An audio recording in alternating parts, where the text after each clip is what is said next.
Welcome to Read Your Comics. Today I'm looking at 2099 Unlimited, number 1.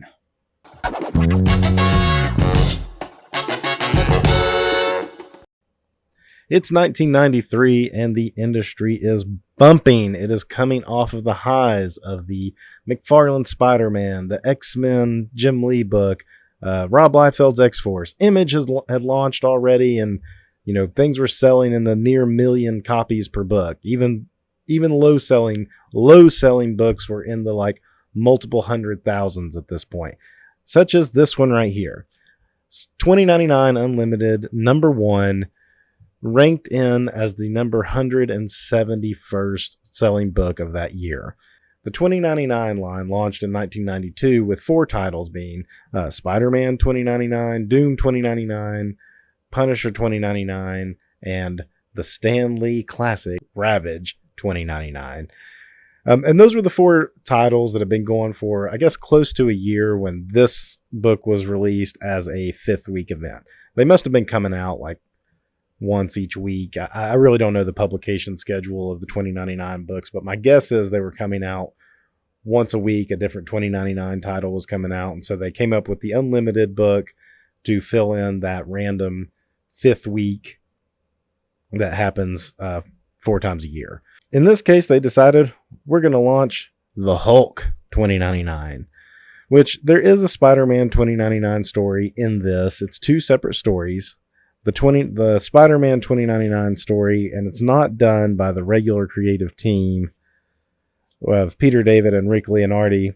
It's actually Evan Skolnick and Chris Wozniak, 2 creators I'm not really familiar with.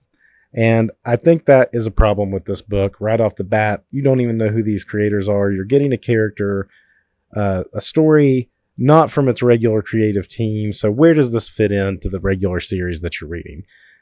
This is an era where annuals used to be important, but by this point in time, annuals they felt like cash grabs. And this book, at least with the Spider-Man 2099 part, is feeling like an extra cash grab to make you just buy something extra. It introduces a new villain who goes by the name Mutagen, and I guess this is him right here, and he's working with different animal stuff. That's kind of tracks with, the way Spider-Man 2099 was created. If you're familiar with that, he was doing genetic experiments with the spider, and they kind of worked in the Fly, the movie The Fly, into the origin, but with a spider. Anyway, this guy, I guess he's working for the same company. I'll admit I kind of glazed over this. It is super wordy, and I just had a hard time focusing on the storyline going on. But he's essentially working with animal DNA. You kind of get the point just even looking through it. I don't think this art is particularly great. It's not, the worst I've seen, but it's just, look at this guy. His costume says DNA, right? That's kind of cool. We're in 2099 and he's just basically wearing a red, just a skull cap with eyes cut out. And then his arms and stuff they look way off. It's got a little bit of that Image bend to it. Everything was doing these kind of hatch marks and stuff. For all the good things the Image guys did for promoting creators' rights and all that kind of stuff, this trend of their clones, it was bad. I think it was bad because nobody could do it exactly like they did. They could. It's like a Kirby clone, right? You can spot a Kirby clone from the 60s, especially with guys like Don Heck trying to mimic Kirby's style as opposed to Kirby himself doing it. And this is the same thing. You can't reproduce Jim Lee and maybe you could reproduce Liefeld. This is an interesting panel, I guess. They tried to do something fun there.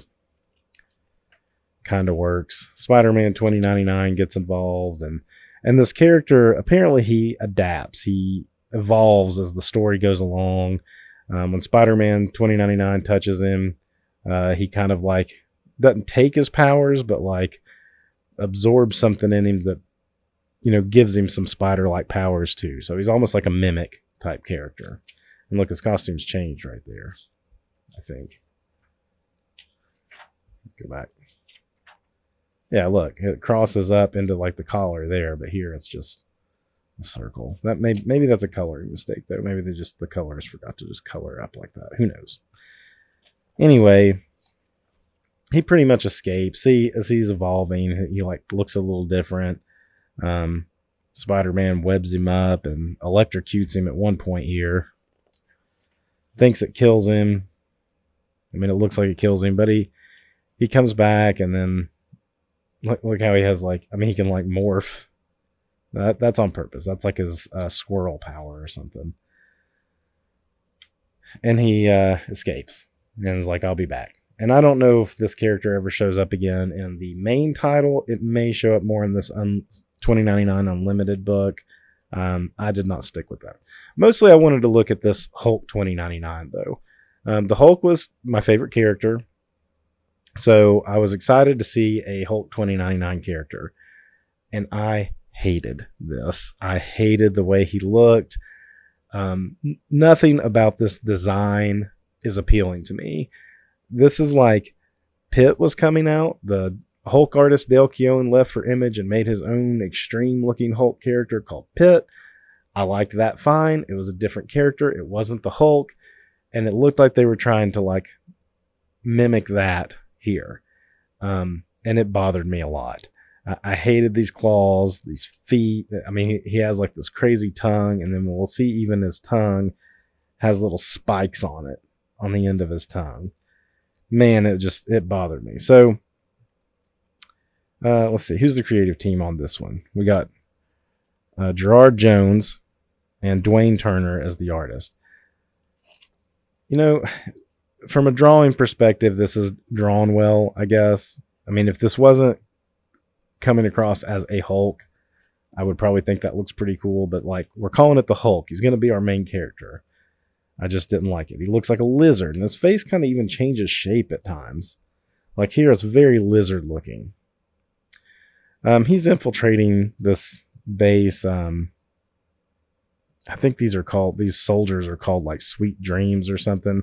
And from a storytelling perspective, there's a lot of like going back and forth here that just doesn't quite work. So they're going after this girl here, and the Hulk he wants to stop it. He does kind of have a mind. He's not like completely savage, mindless like the real Hulk.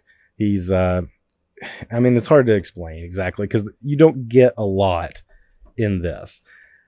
I will say at least it starts out with him doing some action and, you know, kind of getting you involved in what's going on. This is a cool looking vehicle, futuristic looking, and he's tearing up some stuff.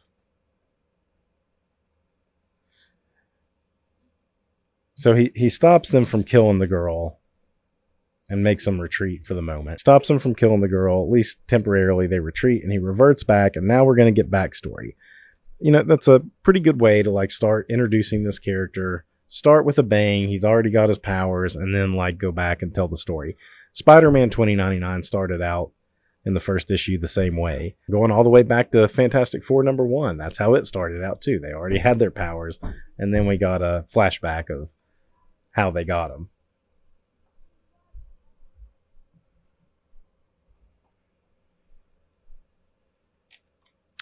So this is our Hulk right here. He shows up, and he's like a lawyer or something for like Hollywood, more or less. And they talk about doing these like holovids, and you know, they don't make traditional movies, and he gets removed from one job, but put on another job. And I didn't really quite understand that, but he goes out to like see this, what are they called? The Knights of Banner, I think. Yeah, these Knights of Banner I've tracked down sound like they've got the makings of a new cult of Thor.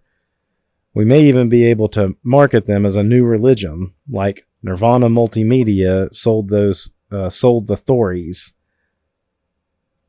So he's going to like, I guess, proposition this like group or, you know, cult, I guess, to get their IP or the rights to tell their story. I mean, I don't know. It's kind of unclear.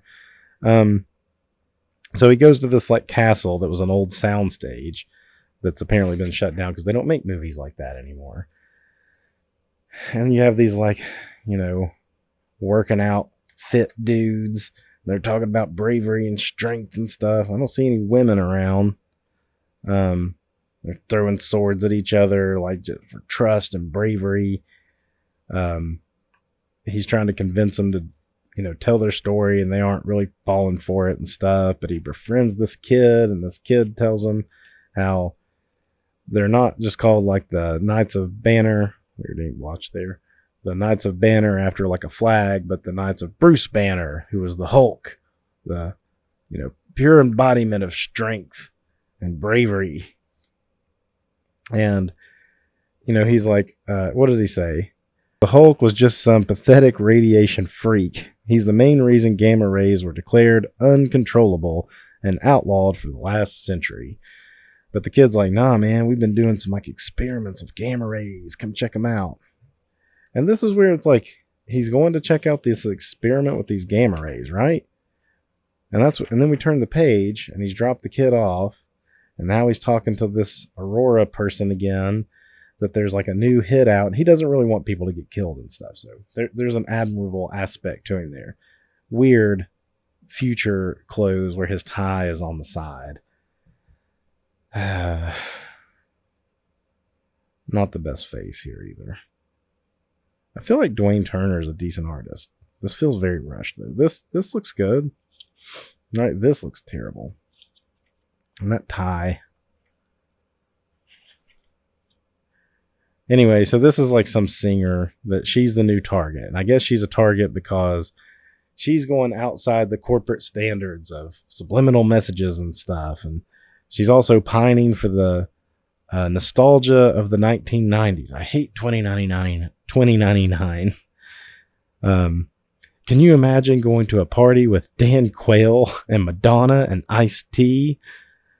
I could have been an uptight wasp singing about how America is going to the dogs, or an angry black singing about brutal cops. What can I sing about now? Just the music industry itself. So, I mean, it's like an attempt to do some social commentary there about media of the time. Kind of falls flat, even by today's standards, looking back. Anyway, she goes on to pine about it, and this guy's like a sellout. His middle name is T'Challa. She also talks about how she's like multi-ethnic, but she doesn't want to be multi-ethnic. She's like, not that there's anything wrong with that, but everybody's like this, and I want to be part of the ethnic fights or something, like just speaking out on it and stuff. I was like, what is going on with this story, this character? Anyway, this Sweet Dreams Corp comes in and they kill that dude, but they're coming for her and they're about to, but then here comes the Hulk in to save her. And I'm like, is this going back to the beginning of the story because he was coming to save her then, or did he save her then and this is like the second attempt out on her? It makes no sense to me. He fights him off. See how his face changes shape too? Can't see it there, but like it's more Hulk-like here. It's more like a Hulk, but he has a long neck. That's very much a Hulk face, not that like lizard face. What's with the hair down his back and stuff? I hate that. I hate this Hulk 2099 design. Then we're going to flash back again to the Sweet Dreams have been called on to the Knights of Banner to like take them out. And so the guy goes to there to like make sure that the kid doesn't get hurt. And on the way, he's like chasing the kid to the gamma experiment thing. And of course he turns it on. His plan was to blow everybody up. But, our main guy gets caught in the gamma radiation and turns into a Hulk. The kid's missing. And that's like his mission now, is to find the kid. And I don't know. Coming back to this, I'm not feeling any remorse about not liking this at the time. This Hulk would eventually get his own 2099 title that I never read. I probably got this issue, and I doubt I even got the second 2099 Unlimited issue because I just really did not like this Hulk. And honestly, at this point, other than Spider-Man 2099, I was already kind of like phasing out of the whole 2099 line. The Doom book was okay, but kind of confusing. The Punisher felt very just redundant, and the poor Stan Lee book, that one just should have never been made, honestly. Neither should Hulk 2099. I did get X-Men 2099. I have a video on it. It's pretty good. Go check it out. Hulk 2099, less so. This is his first appearance, though, so if you're just a Hulk completist and you need a Hulk 2099, this is your book. Until next time, read your comics.